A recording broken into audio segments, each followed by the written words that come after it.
For nearly 3 centuries, the Vikings were feared across Europe.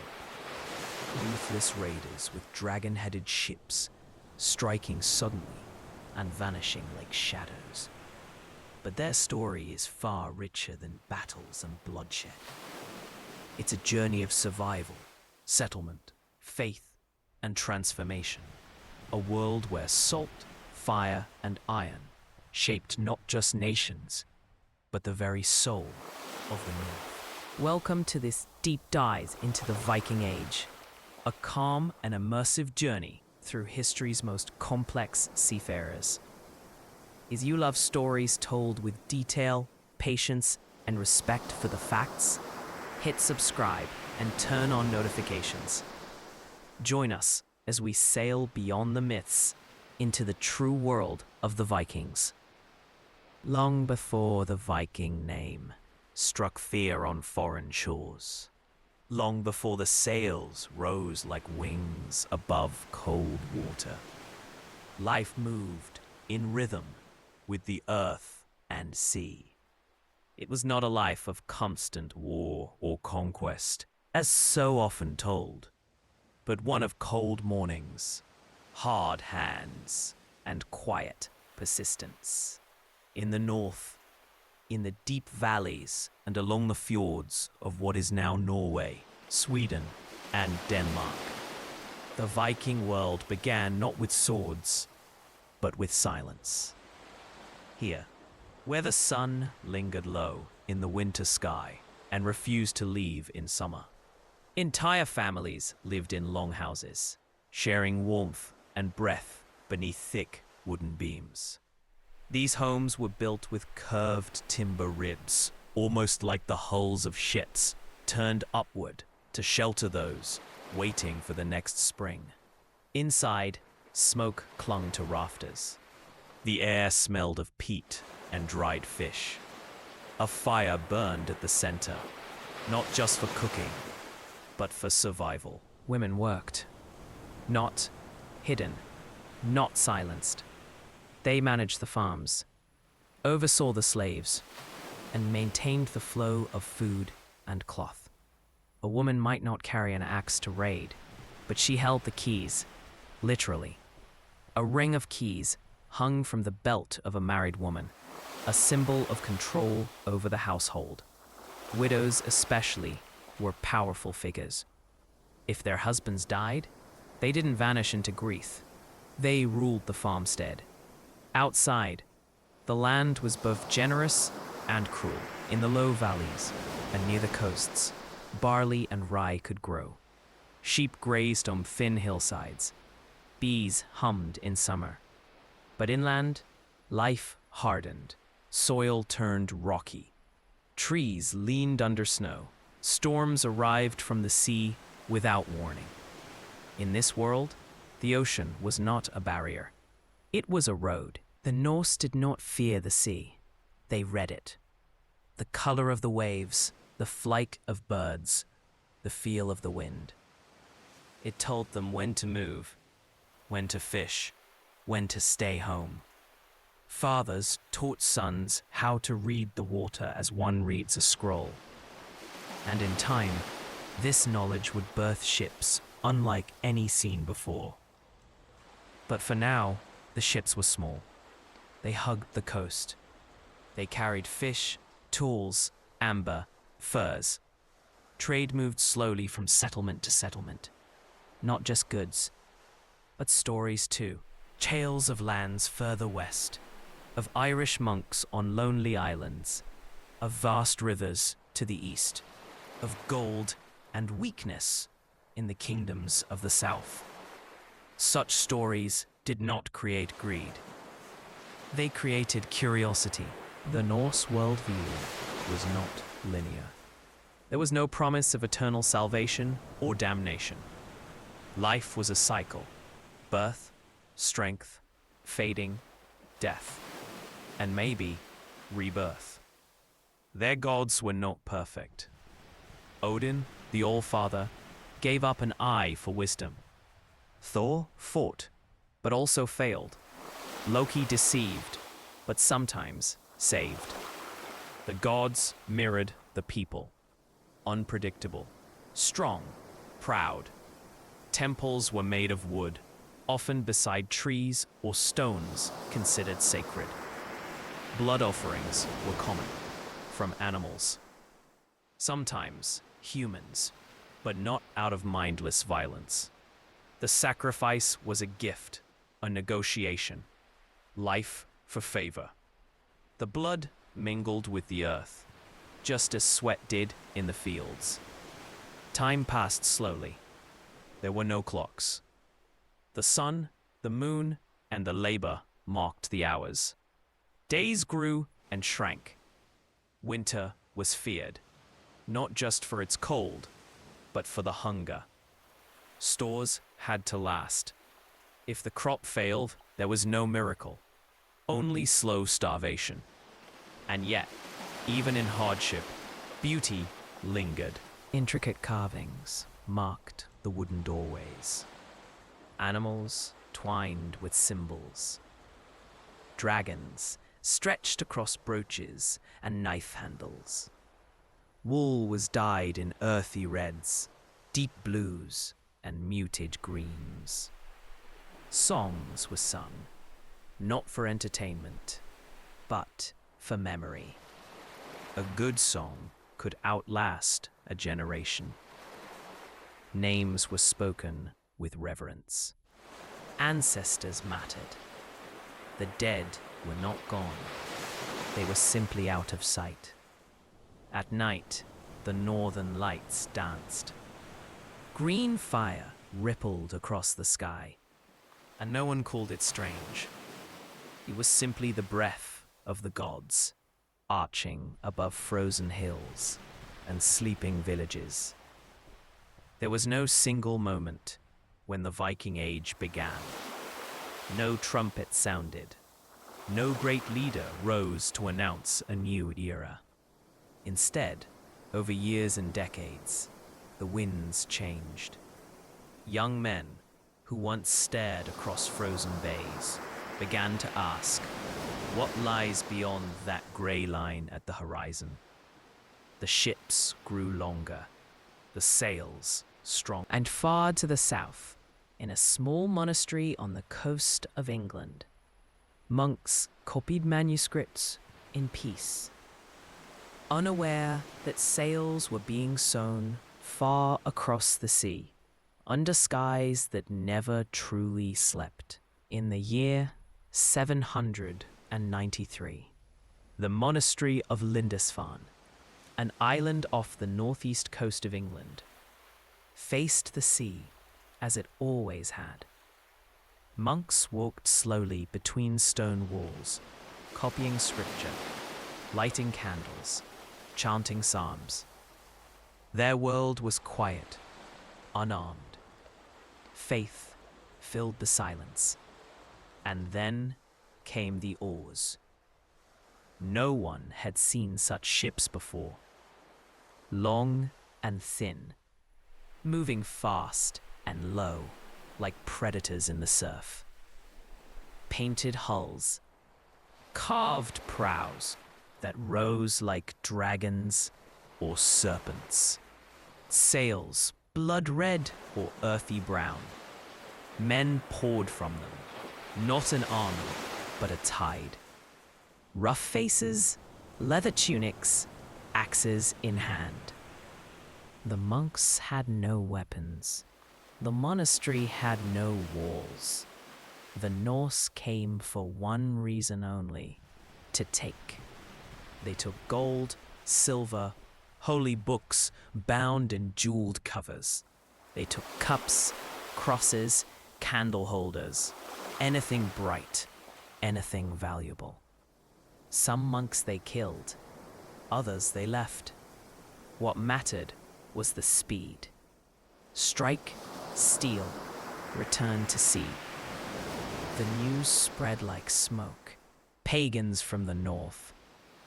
It was the first time most of Europe had heard the word Viking. But to the Norse, this was not a new age. It was a new opportunity. Back home, the long winters still weighed heavy. The farms still relied on the weather. Sons who once shared land with fathers now saw a path beyond the fjords, not through obedience, but ambition. Wealth could be taken, not inherited, and the sea always had room. The Viking raid was not random. It was a tactic. Hit and vanish.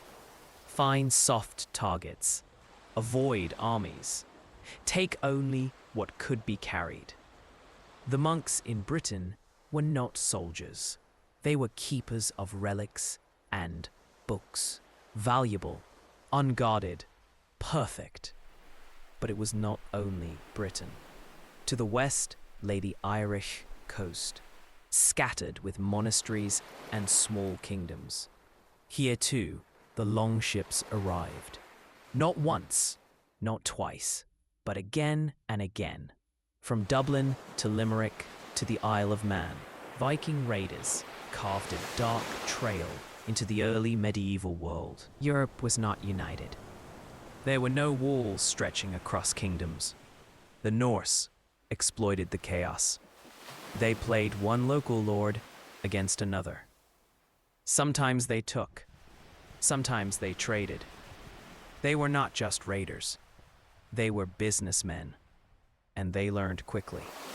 The longships evolved. They could carry 60 men and still glide through shallow waters. Some had reversible rudders. Some were light enough to carry overland. A fleet could vanish into a forested inlet, then appear 100 miles away in days. But not all Viking journeys were raids. Some came to settle. In Ireland, they built winter camps that became towns, Dublin among them. In England, they took land in the northeast and called it the Danelaw, Viking law, not Saxon. They didn't just burn churches. They married local women, farmed new fields, minted coins. In Normandy, in the early 900s, a Viking leader named Rollo made a deal with the King of France. Land in exchange for loyalty. He became the first Duke of Normandy. His descendants would include William the Conqueror, who in 1066 invaded England with a fleet not unlike the ones his ancestors once used to raid it. And still, the Norse went further. They sailed into the Baltic, up the rivers of Russia. They reached Novgorod, Kiev. They traded with Constantinople. Some served as bodyguards to the Byzantine emperor, the Varangian Guard, tall men from the north wielding axes in the palace halls. One group sailed west, past Ireland, past the Hebrides, to a cold new land, Iceland. There, volcanic rock and isolation gave birth to a new Norse culture. Literate, poetic, independent. It is from Iceland that we inherit the sagas, written generations later, but carrying echoes of these days, of Egil, of Gudrun, of feuds and fire and honor. And still, further west, Greenland, a name that was more hope than fact, colonized by Eric the Red, a man exiled for murder in Iceland, who sailed toward the unknown. He convinced others to follow, and they built homes on the edge of the ice. And even further, the coast of North America. Around the year 1000, Leif Erikson, son of Eric, reached a place he called Vinland. It may have been Newfoundland. There, they built shelters, tried to survive, but did not stay. The land was rich, but the conflict with native peoples, the distance, the lack of support, it was too much. Still, the Norse were the first Europeans to touch American soil. And yet, for all this motion, the heart of Viking life remained the same. Back in the fjords and farms of Scandinavia, life moved at a slower pace. The raids fed prestige, brought wealth, but the land still required tending. Children were born, sheep sheared, stories passed. The winter always returned, and now, so did resistance. In England, kings like Alfred the Great learned how to fight back. He built a navy. He fortified towns, burhs. He taught his people to stand, not flee. By the late 800s, the tide was turning. Vikings could still raid, but they could no longer run freely. In Francia, too, the kings adapted. Fortresses rose near rivers. Payments were no longer gifts. They were traps. And within Scandinavia itself, change was brewing. The wealth and contact with Christian lands brought new ideas, including the religion itself. Some Norse converted, others resisted. But the old gods no longer stood unchallenged. The golden age of the raider was coming to an end, but not with a bang, with a change. Ships still sailed, but now they carried goods, not warriors. Kings ruled in Norway, Denmark, and Sweden, more centralized, less tolerant of freelance raiders. Christianity spread, churches rose. This is not the story of a sword, but of a spade. Not of sails tearing across storm-racked seas, but of timber rising from soil. Slowly, steadily, stubbornly. By the late 9th and early 10th centuries, the Viking world began to shift. Where once they came to plunder, now they came to stay. The Viking expansion across Europe had begun with the blade, but it was solidified by the hearth. After decades of raiding, the Norsemen understood not only the coastlines of foreign lands, but their seasons, their rivers, their soil. Some longboats returned home heavier with treasure. Others never returned at all. By the late 800s, Norse settlers had begun to plant themselves in foreign earth, literally. Ireland, Scotland, the Isle of Man, parts of northern England, even regions of modern-day France, Normandy, began to host Viking colonies. What began as winter camps soon turned into wooden halls, cattle pens, and graves with long-forgotten names. In the Danelaw of England, Norse customs mingled with Anglo-Saxon ones. Towns bore Norse names. By, meaning farmstead, became common. Derby, Grimsby, Selby. Norse words slipped into the local tongue. Children were born who would never see Norway. In these quiet conquests, the Vikings did not vanish. They adapted. But for some, the pull of foreign empires was not appealing. They looked west, not for war, but for solitude.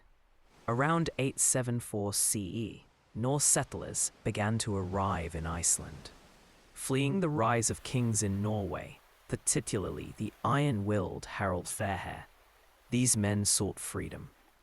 Iceland offered land, independence, and something else: silence.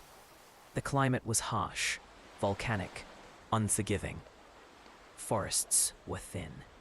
Winds from the North Atlantic cut through even the thickest wool. But to a people hardened by fjords and storms, this land held promise. Settlers brought livestock, grain, and belief. They raised turf houses, smoked fish, and named valleys after their ancestors. And in this cold, rugged exile, they did something remarkable. They began to write. Long before paper, there was memory. And in Iceland, memory was sacred. The sagas were not born as literature. They began as whispers by firelight, as stories told while mending nets or brewing mead. They preserved feuds, voyages, visions. The saga of Egil, the Laxdæla saga, the tales of Gudrid the Far Traveler, all began in mouths before they were inked into parchment centuries later. These stories did not glorify kings. They were not fables of virtue. They were raw, often brutal, and deeply human. They chronicled the struggle between kin and law, desire and duty, blood and snow. And because they emerged from isolation, they were strangely intimate, like history remembered by ghosts. In Iceland, literacy and law were fused. The Althing, one of the world's oldest parliaments, was born here, not as a monument to power, but as a tool for balance. No royal courts, no castles, just men arguing under the sky. From Iceland came another leap, Greenland. Around 982 CE, Eric the Red, exiled for manslaughter, sailed west to a land of ice and illusion. He named it Greenland, an ironic advertisement to lure settlers. And it worked. Several hundred people followed him. They built 2 main settlements along the southern coast, where fjords allowed for some grazing and trade. The Greenland colonies were fragile, harsh winters, isolation. And yet, they endured for nearly 500 years. They hunted walrus for ivory. They exported hides, ropes, and soapstone. They built churches. Some still stand in ruins today. But Greenland's fate was sealed, not by sword or fire, but by silence. Trade with Europe waned. Climate worsened in the Little Ice Age. By the 15th century, the Norse Greenlanders had vanished, gone without a trace. Their sagas left behind only in bones and abandoned altars. Back in Scandinavia, something curious happened. As Norsemen settled abroad, their homelands began to change too, not through conquest, but contact. New crops, like rye and oats, began to be cultivated. Trade increased. Christianity began to seep through the cracks. What once was a patchwork of jarldoms now started to resemble kingdoms. Norse identity stretched like skin across new bones. A Dane in York might speak Old Norse and raise pigs with Anglo-Saxon neighbors. And yet the Viking thirst for exploration was not quenched. From Greenland, Norse ships sailed even further west to a place they called Vinland. Around the year 1000 CE, Leif Erikson and a small crew reached the shores of what is now Newfoundland in Canada. They described forests, grapes, and strange encounters, but the Norse did not stay. The settlements were small, brief, and eventually abandoned. Still, the memory remained for centuries, long before Columbus. Norse sails had touched the edges of the unknown. They had crossed more than seas. They had crossed the boundaries of what was considered possible. The age of settlements was not heroic in the traditional sense. No burning monasteries, no rivers of silver. But it was, in its own way, more permanent. It changed naps, languages, cultures. The Vikings had not merely come and gone. They had stayed. And as they planted barley, raised halls, and told stories beneath turf and smoke, They ensured that their presence would echo through centuries, not as invaders, but as ancestors. The northern winds had carried ships far, but another current, quieter, invisible, was moving through the fjords. It was not the clang of sword or the pull of oar, but the hush of new prayers, whispered in Latin, mumbled in Old Norse. By the late 9th and into the 10th century, the Viking world stood at a slow-burning crossroads. The gods of their ancestors still whispered from stone altars, but crosses were being raised quietly along the same shores. Christianity was not a storm that overtook Scandinavia in one sweep. It was more like fire catching on wet wood, reluctant, smoking before it burned. At first, it arrived on the backs of slaves and captives. Monks dragged from Lindisfarne, priests spared in Frankish towns, women taken in raids.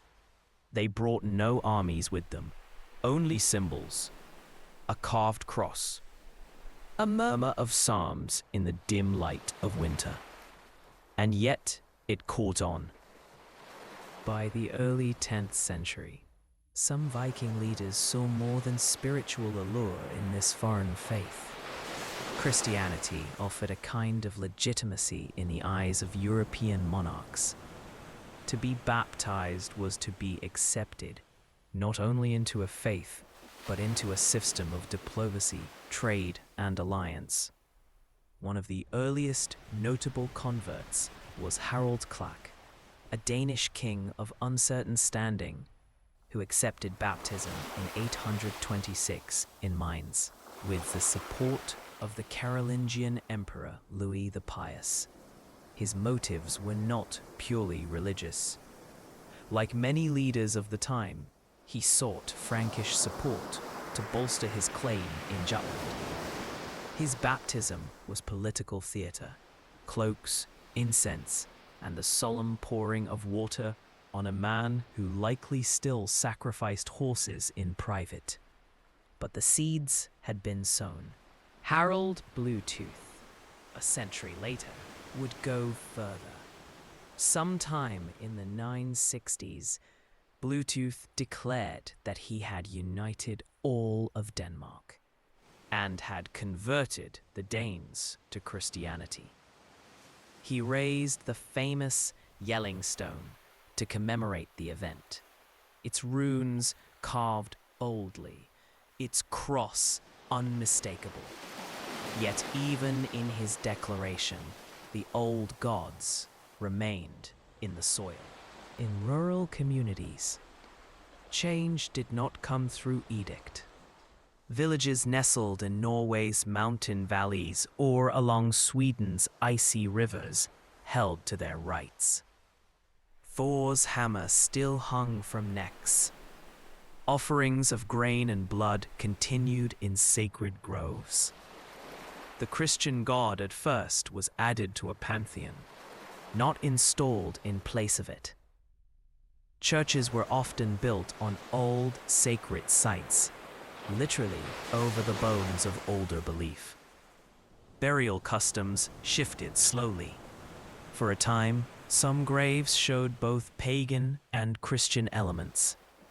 A sword and a cross, a coin for the ferryman, and a prayer for Christ's mercy. The conversion was rarely enforced by force. There were no crusades in the north, not yet. Rather, the pressure came from above and from beyond. Kings converted to gain recognition. Traders baptized to secure safe passage. Farmers eventually followed, one cautious step behind the elites. Perhaps the most illustrative moment in this slow transformation came in the year 1000, not in Denmark or Norway, but in the windswept island of Iceland. At the Althing, the island's annual gathering, of chieftains and law speakers, a decision was made. The land would become Christian. It was not an act of conquest, but compromise. Fearing civil war between pagan and Christian factions, the law speaker, Forgeir Losvetningagodi, retreated to meditation under a fur blanket. He emerged to announce that all Icelanders would henceforth be Christian. But private worship of old gods could continue, for now, in silence. No battles were fought, no temples burned. Instead, faith changed hands like a worn stone, gently, quietly, and without spectacle. Even as Christianity spread, the Viking world was not pacified. Internal conflicts smoldered beneath the surface. Some rejected the new faith, seeing it as foreign, effeminate, or weak. Others embraced it fervently, even violently. Olaf Tryggvason, who ruled Norway in the late 10th century, was one such figure. A baptized warrior king, he attempted to impose Christianity by sword. Pagan temples were burned, statues shattered, resistors drowned or executed.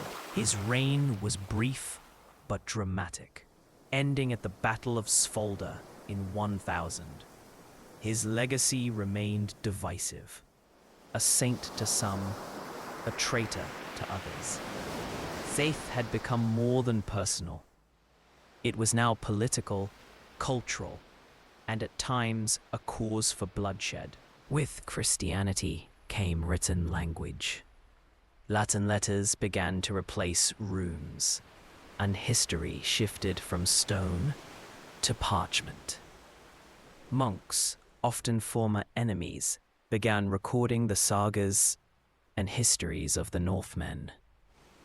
Ironically, the preservation of the Viking story was now in Christian hands. The old epics were transcribed by candlelight. The tales of Odin and Loki, of Sigurd and the dragon, were written down by men in robes who spoke of Christ.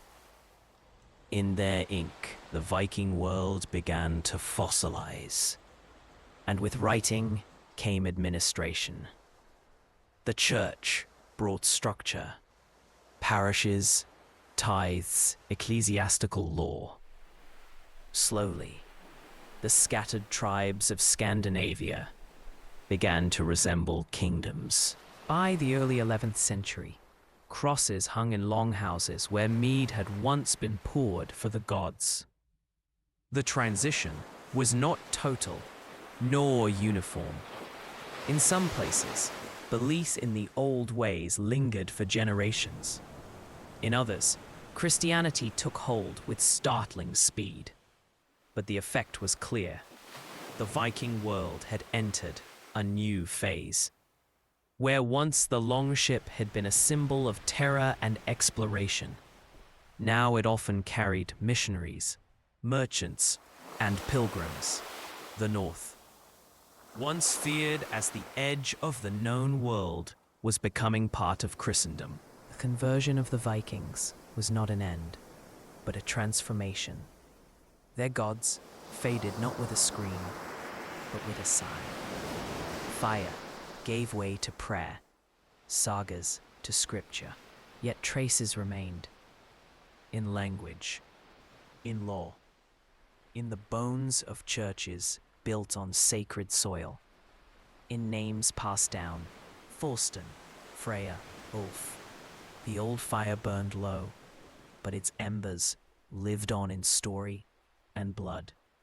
And, as Europe marched into the High Middle Ages, the people once known as sea wolves had settled. They still carried the memory of the storm, but now they knelt in chapels, raised cathedrals, and whispered prayers to a different sky. By the late 10th and early 11th centuries, the scattered chieftains and jarls of Scandinavia had begun to give way to stronger centralized kingship. The old networks of alliances and kinship were no longer enough to maintain order or control. Leaders like Olaf Tryggvason in Norway and Canute the Great in Denmark rose not just by sword, but through political acumen and, increasingly, Christian support. Their rule was marked by attempts to unify the lands beneath their banners, replacing localized loyalties with kingdom-wide authority. Olaf Tryggvason, baptized abroad and returned as a Christian warrior king, aggressively pursued the consolidation of Norway under a single crown. His reign was turbulent, marked by battles against local rulers and efforts to convert the population to Christianity, often forcefully. His death at the naval battle of Svolda around 1000 CE ended his reign, but his legacy lingered. Successors continued his work of unification, and by the mid-11th century, Norway was largely united under a single monarch, the king's authority extending beyond coastal strongholds into inland valleys.